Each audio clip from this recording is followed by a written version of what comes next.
जय जगन्नाथ। आज सकारात्मक समालोचना नुहे, आज गोटे भल खबर विषय रे आलोचना करिबा। से खबरटी होची ओडिशा पब्लिक सर्विस कमिशन जतेबेले संवेदनशील होइचंती आ एमिति एक निष्पत्ति नैचंती जोटा पिलामानकर स्वार्थ को रक्षा करिछि। काहेकि आपण जानिछंती जे एंथ्रोपोलॉजी ऑप्शनल परीक्षा रे जो भली भाबरे त्रुटि देखा जाइतिला, भूल बसत पेपर 1 जगह रे पेपर 2 रो क्वेश्चन प्रिंट होई कि पळि आस्तिला। से आंसर बुकलेट रे जेहेतु क्वेश्चन थाए तेणु शॉर्ट नोटिस भितर जेहेतु परीक्षा करी हेबो नाही, तेणु जहाँ भी हो 2 सप्ताह परे पुनर्बार से परीक्षा अनुष्ठित हबो एंथ्रोपोलॉजी पेपर पाई। तेणु पिला माननकु समय मध्य मिली जाइछि आउ तांकर जो क्षति होइतिला आपण समस्त जानिछंती जे परीक्षार शेष 2 घंटा रो जो प्रिपरेशन थाए, जने ब्रशअप करे सेटा को पुणी रिविजन करे, तार महत्व रही थाए। आउ तापर से सदमा मिली जाए। हठात आपण देखिबे जे अलगा जगह क्वेश्चन आसीछि, पेपर 2 रु आसी जोटा आफ्टरनून ने थिला, निश्चित भाव में तार प्रभाव पड़े। आपण मानंतु या न मानंतु सेटा को कमिशन हृदयंगम करिसंती आ सेति पई तांको पुनर्बार परीक्षा देबा पई सुजोग दउचंती। सेति पई मु मध्य ऑनरेबल चेयरमैन सर को आ अन्य मेंबर ता सहित जे भी रेस्पेक्टेड सेक्रेटरी अछंती तांको विनम्रतार सहित साधुवाद जनैबी, कृतज्ञता मध्य जनाउछि जे जो माने एंथ्रोपोलॉजी पेपर रहिछि से माने पढ़ापढ़ी करंतु। आ जो माने भाबुथबे जे तांको तो समय मिली गला अन्य ऑप्शनल, सेमिति किछि नुहे। आपण जानिछंती जे जो समय रे जोटा होबा कथा सेटा जदि आपण करि नाहंती, आपण जेते भी समय मिलु सेटा आपण नष्ट करि ही देबे।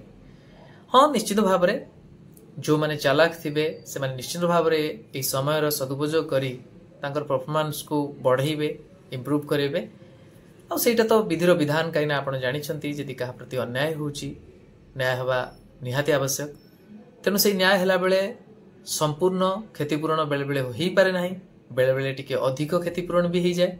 तेणु सेटा तांकर भाग्य, किंतु समिति भाबैबानी कहीं ना प्रश्न कौन आसीबो सेटा भी मैटर करे। तेणु आम आशा करिबा जे गोटे जो भल प्रथा कमिशन तैयारी कले जे हो हल्ला करने को पड़नी बा सेठी जाई कि प्रोटेस्ट करने को पड़नी, बरं लिखित आकार रे अभियोग देला परे सेटा को सुनिचंती। जिते भी पिला मते कांटेक्ट करथिले, एडवाइस मागिथिले, मु समस्त को कहिथिले प्रथमे लिखित आकार रे दियो। जदि से न सुनंती ताहाले न्यायिक द्वार खोला अछि आ मु निजे मध्य व्यक्तिगत भाव रे तांको सहाय्य करी बोली प्रतिश्रुति देथिले। किंतु जो भली भाव रे कमिशन प्रोएक्टिव है निष्पत्ति नेले सेथि पई मु बहुत खुशी। आउ कमिशन को एही समय रे साधुवाद दबा सहित आउ गोटे छोट अनुरोध मु ऑनरेबल चेयरमैन सर के पाखरे आउ ऑनरेबल कमिशन के पाखरे रखिबा को चाहूची, विशेष करी एग्जामिनेशन सेक्शन रे जे भी हेड थिबे तांको पाखरे जे विगत दिन रे आमे देखिचंती जे एसे रे जो भली इवैल्यूएशन हुए निश्चित भाव रे ठीक ठाक रहे, किंतु लास्ट ईयर रो जो एसे पेपर इवैल्यूएशन कोठी ना कोठी मु जति भी स्टडी करिछि सेतिरु जा जणा जाउछि जे कंटेंट रो क्वालिटी को न देखि क्वांटिटी को देखा जाइछि। जा फल रे एसे जोटा हमें समस्त जानि छंती जे एटा गोटे स्पेशलाइज्ड सब्जेक्ट नुहे, जनरलिस्टिक सब्जेक्ट।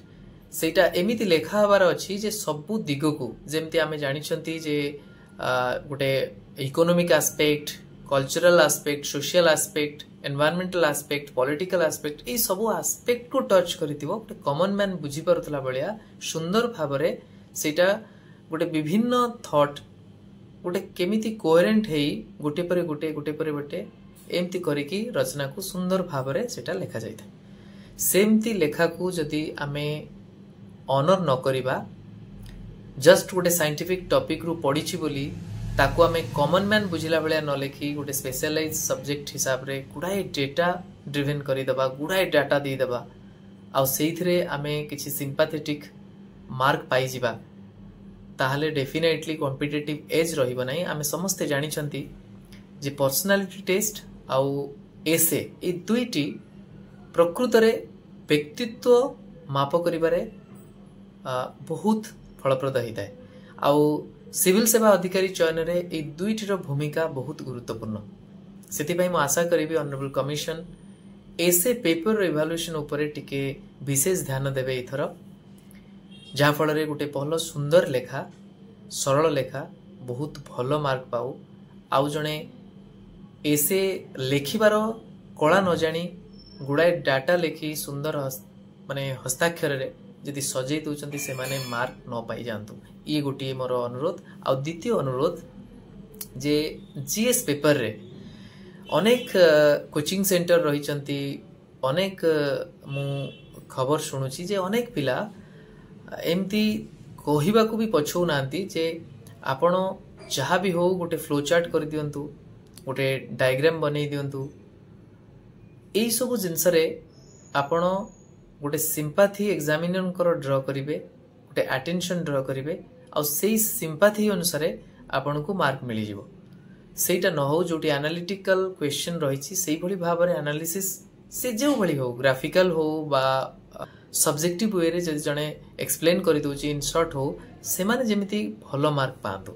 किंतु for the sake of getting mark जदि को माने खाता भरुचंती लाइन स्पेस देई बा गुड़ाई डायग्राम करी ताले डेफिनेटली कमिशन या उपरे दृष्टि दियंतु। चीफ एग्जामिनर और एग्जामिनर मान को इंस्ट्रक्ट करंतु जे एब्सर्ड राइटिंग पाई मार्क आदौ दियंतु नाही।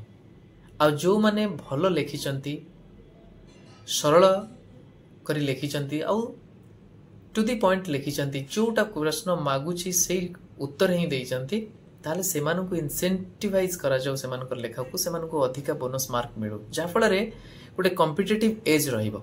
जने पढ़ा पिला आउ जने जस्ट बिकॉज तार भलो हैंड राइटिंग हाथ बहुत फास्ट अच्छी गुड़ाए डाटा मुखस्त कर देछि आ सेउडा को भरी देछि बोली से टॉपिक रु ताको हमें मार्क दबा सेटा ठीक नुहे। एमिति गोटे माने संभावना तयारी हो जदिও आपण जानि चंती जे 15टा क्वेश्चन सेति समय भितर करिबा 10 मार्क रो 10टा 20 मार्क रो 5टा निश्चित भाव में कष्टकर आ से प्रश्न भी जेते लेंथी भी गोटे गोटे थाए तेणु एभली संभावना तयारी हो जे 15टा क्वेश्चन रु जे 15 नक भी करि पारिछि किंतु बहुत भलो भाव में 12टी क्वेश्चन करछि से जेमती भलो मार्क पाओ कहीं से 12टी प्रश्नर उत्तर आ से बहुत जस्टिफाइड वे रे जति देछि। किंतु आमे विगत दिन रे देखुचंती जे आमे गोटे रैट रेस रे पड़ी जाइछंती जे जो माने सबु क्वेश्चन को अटेम्प्ट करूचंती से माने पाइबा पाई हकदार एटा न हो। कहीं मु कहूची जे अनेक समय रे आमे किछि न जानि कि भी गोटे गेस वर्क करू आ गेसटा जदि कैलकुलेटेड बा एजुकेटेड गेस ताहाले चलिबो किंतु जदि से गेसटा कंप्लीटली ब्लाइंड गेस से टॉपिक ऊपर कुछ नॉलेज अच्छी बोले आमे जस्ट लिखि दउचंती से जो मर्सी बा दया देखे कि कौन सी मार्क दिया न जाऊ जहा फल रे जनकर सुंदर हस्ताक्षर अच्छी बोली जनकर से भली भाव रे स्पीड हैंड राइटिंग अच्छी बोली से माने जेने तेन प्रकार रे गोटे माने पेपर फिल करिकी गोटे सिंपाथी ड्र करूचंती एग्जामिनर ता सहित कोठी ना कोठी गोटे कॉम्पिटिटिव एज जो रहिबा कथा बिटवीन द कैंडिडेट सेटा रही पारु नाही। गोटे भलो पिलाटे सी आंसर को जस्टिस दबा को जाई जेते बळे दुईटी क्वेश्चन करि पारु नाही सी किंतु रिवार्डेड हो नाही ठीक भाव रे ताकू सेति की बोनस मिली पारु नाही। वेर आज जणे एवरेज आंसर लेखी तुक्काल मारी एणु तेणु सब लेखी डायग्राम गुड़ाए करी जो भी स्पेस रही कंप्लीट करिकी शो करने को चाहूँगी जे I am better than the other person सेटा न हो। निश्चित भाव में जो माने डायग्राम ठीक भाव में यथार्थ डायग्राम देइचंती प्रश्न जहाँ मागुची से अनुसार फ्लो चार्ट करिचंती सेमानकु मार्क दिया जाऊ कहीं समय अभाव में सेटा सेमाने करि परिबे किंतु अजथा जो माने एमती करिचंती आदौ सेमानकु सेथि पई किछि एक्स्ट्रा मार्क बा दया देखैला भलिया कौनसी मार्क दिया न जाऊ। एमती हेले भलो पिला माने निश्चित भाव में सिलेक्टेड हेबे आउ सिविल सर्विस रो जो मानटा ओडिसा रे निश्चित भाव में वृद्धि पाइबो। रहुची नमस्कार जय जगन्नाथ।